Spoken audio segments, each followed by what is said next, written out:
In this video, I'm going to be doing a bit of maintenance on my red Kawasaki Z1 Super 6 and then take my 5000cc Flying Millyard V Twin to the Goodwood Revival. I've been riding my red Kawasaki Z1 Super 6 quite a lot recently, and I've clocked up over 1400 miles. And the other day I was riding it, I noticed that the clutch was starting to slip a little bit when the power came in. Only a little bit, but I thought I'd better investigate to see what's going on. I parked the bike on the side stand in a slight dip so that it leans over a bit further, then the oil level will drop down and I can take off the clutch cover without having to drain out any oil.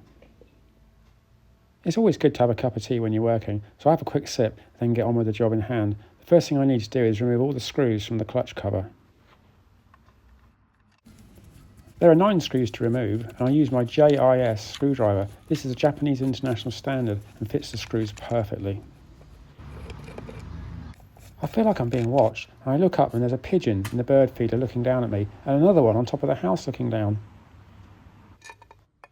With the clutch cover removed, the next thing I need to do is undo the 5 hexagon head screws that hold on the outer pressure plate.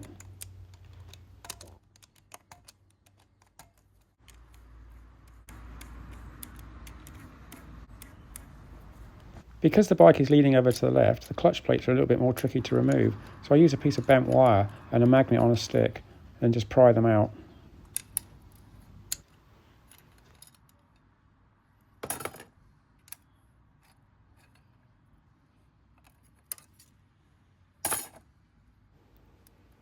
Some plates are a bit fiddly to remove, but you just have to persevere.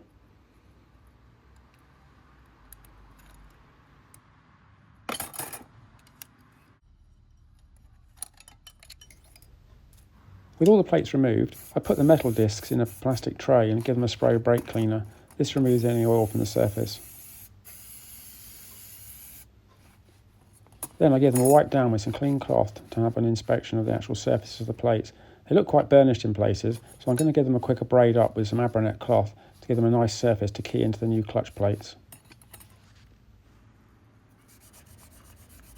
I use a bit of 320 grade Abranet cloth, but wet and dry paper works just as well.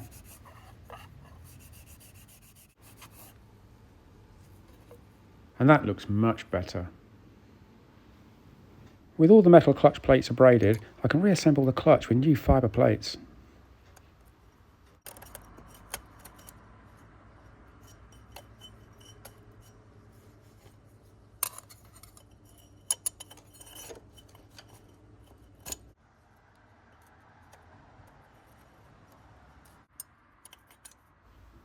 With all the clutch plates fitted, I can now refit the end pressure plate. I'm also fitting a set of heavy-duty springs. This will help the clutch cope with the extra torque of the 6-cylinder engine.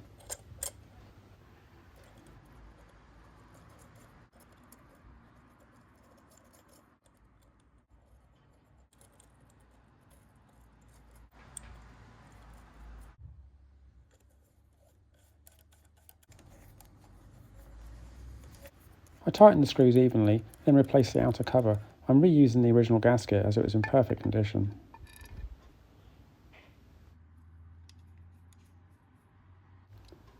I then fit the 9 screws and tighten them with my JIS screwdriver.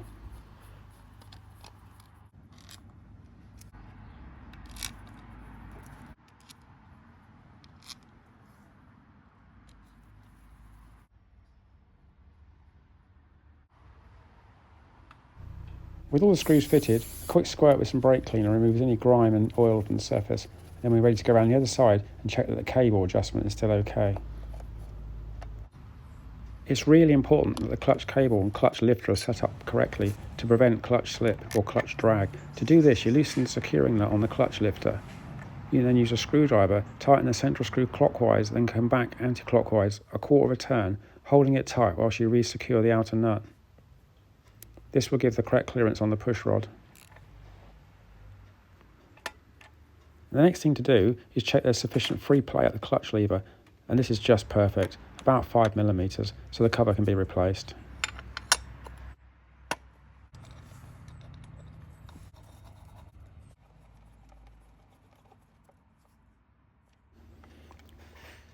I can hear a bit of splashing. I look around and the pigeon has landed in the bird bath and it's laying there with its wing up in the air.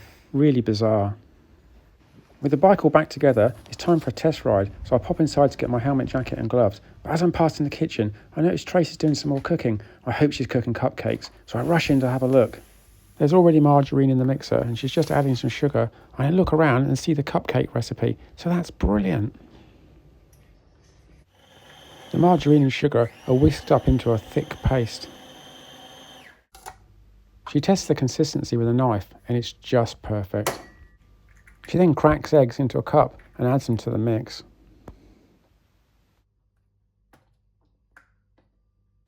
The bag of flour is put on the scales and the scales set to 0, then you can spoon out the required amount. A few drops of vanilla essence gives them a real nice taste. After a quick zap in the food blender, the mixture is a nice creamy consistency and all ready for adding the cherries.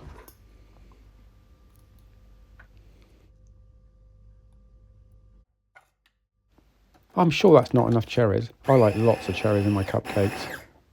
And sure enough, we have to add more. That's better. With the cherries mixed in, the last thing to do is to put the mixture into the cupcake cases. Then put them in the oven for 20 minutes.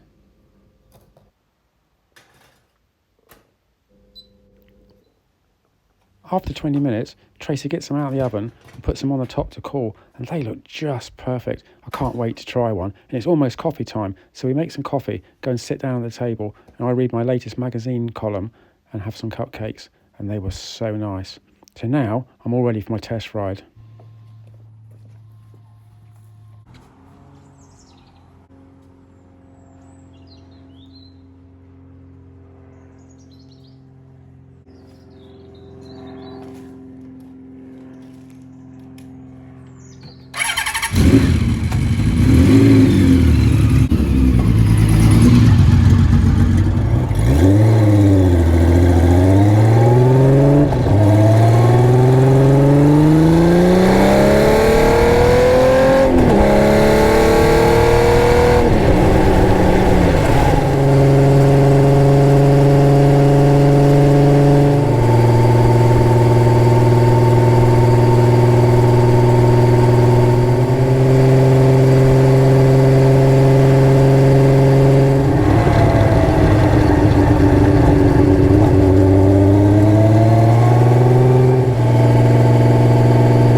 Well, I'm just back from my ride and the clutch works absolutely perfect, so I'm really pleased with that. So now I can have a few days off because I've been invited to the Goodwood Revival with my 5,000cc Flying Millyard.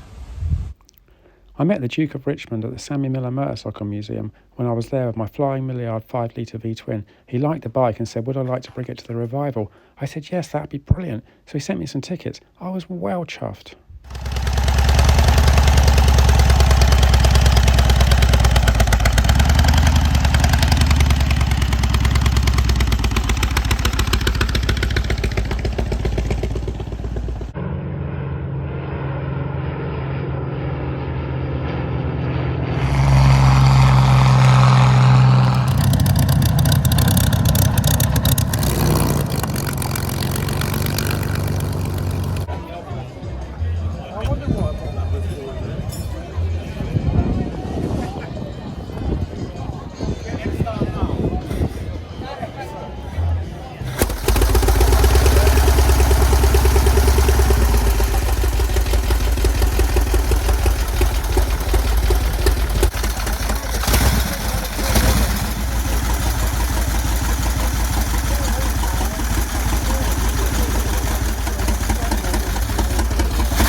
Goodwood Revival is an amazing 3-day event held in September every year at the Goodwood Motor Circuit in the south of England. People are encouraged to wear period clothing. There are also many period attractions and racing throughout the day on the famous Goodwood Circuit.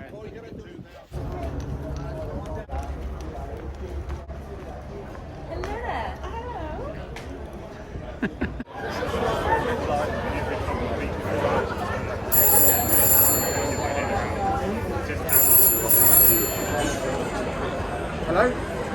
Yeah, this is Alan speaking. What? No, there's no electric vehicles. My Goodwood Revival, you know, it's all petrol in. Alright then, bye Greta. Bye. How are they? They blink it ain't. Oh, definitely. Look at your dirty helmet too. Now look. Lucky charm. Do you want milk, Tracey? I do want milk, thank you. Have a good day.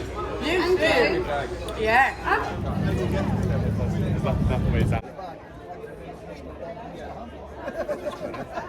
Totally different. I had to wait for a super.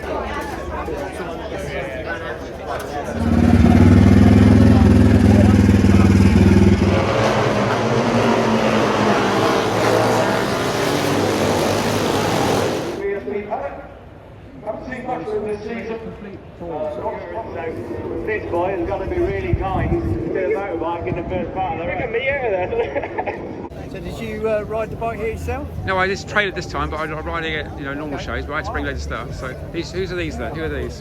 Frankie, Mo, Alright, and that's George. George. So do you like motorbikes? Yes. That's really good. You're going to get one when you're older? Yeah. Yeah, that's really good. You've got one already, he's got an electric motorbike. Really? Yeah. Greta, I like that. Greta, I like We don't that. want to upset the neighbours with it, so No. otherwise we'd have pets. Anyway, nice to meet you. And you. Lovely, thank you. Perfect. Oh, no, hang on.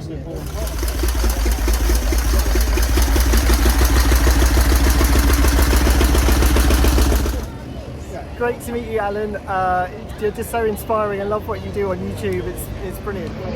So what's the problem? I've told you your tyres are a bit borderline, so you need to get them changed. We'll be back later today. Is there any ball in the middle? It doesn't matter. Okay, so friendly Doesn't warning, matter. sir, at the moment, so Balled in the make middle. sure Doesn't matter. It's come got to back be. in 20 minutes, Yeah. okay? Yeah, we'll be back. Change them. I don't want to give you a ticket. I pre-warned you. I can't be fairer than that.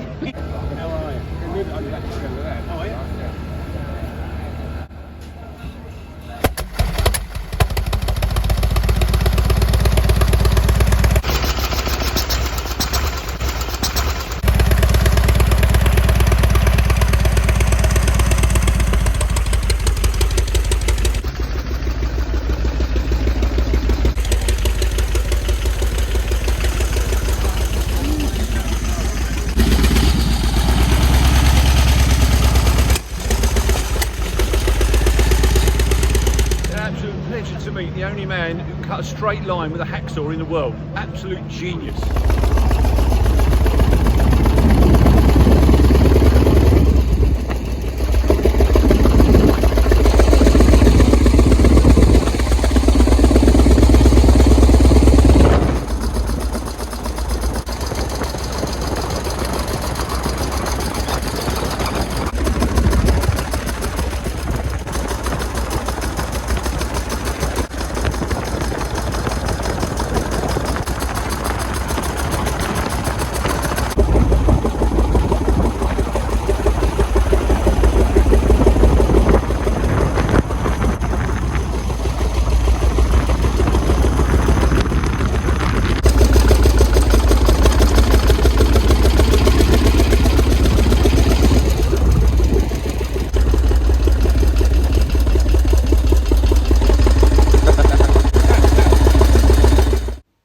was the end of Goodwood Revival for this year, and time for the long drive home, just in time to see this little pigeon, little fledgling pigeon that was nesting on my motorbike stand.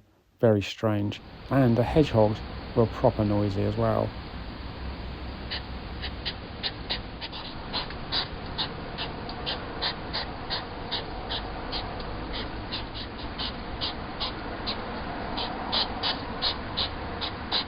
Thanks for watching. I hope you enjoyed the video, and don't forget, it's free to subscribe.